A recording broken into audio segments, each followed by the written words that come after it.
Acquiring advisors want to know, what do I do to stay a step ahead of the curve? Joined today by Shirl Penney of Dynasty. Shirl, welcome. Matt, thank you for having me. Oh, absolutely. So tell me, right now, as you guys kind of think about this space, what should advisors be doing to stay kind of a step ahead? I think in terms of staying a step ahead, at first at the macro level, Yes. I think I would encourage advisors right now to really be focused around leadership development, whether that be for themselves or their team, really making sure that they're taking time away from the business to think about how can I work on my business versus, for a lot of us, we're constantly in the business and we have to take that half a step back. The other thing that we're seeing some of the best advisors do to prepare for the future is really spending time focusing on culture development. It's not human nature for us to get comfortable with change, right? But if you want to think about innovation and how you take your business to the next level, that's going to require change. Oftentimes that's embracing new technologies and allowing them to get information in front of clients sooner. And then the last thing, when you think about growth, sometimes that's going to take capital.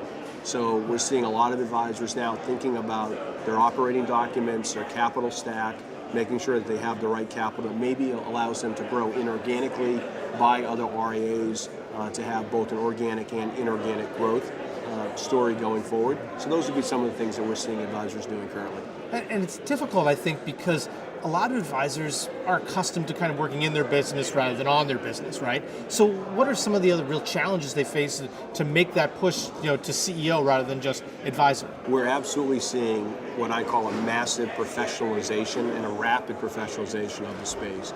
Some advisors just at the end of the day just love being an advisor, and the process of evolving from being a great advisor to a great CEO is something that doesn't excite them. For advisors, though, that are excited about evolving to really become the C-suite executive within the business, they're really, again, taking that step back from the business.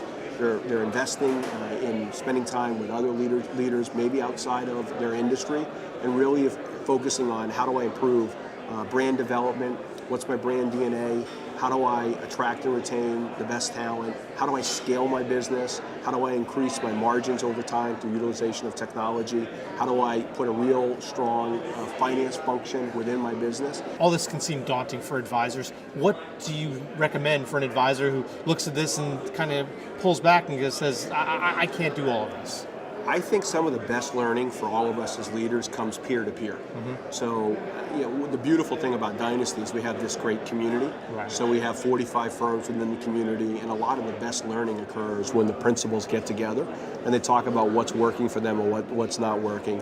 Obviously, we're here today at Pershing Insight. So much of the dialogue in the hallways here is peer-to-peer, advisors sharing best practices. So I would encourage advisors, obviously, to look at their custodian in the events that they put on, look at some of the other industry events that are out there, so that they can really get connected with their peers, maybe look within their community. Doesn't necessarily have to be other people, even in the financial services, businesses that are growing rapidly, that might be dealing with some of the leadership challenges that come when your business is growing rapidly. I would encourage them to reach out and make that peer connection.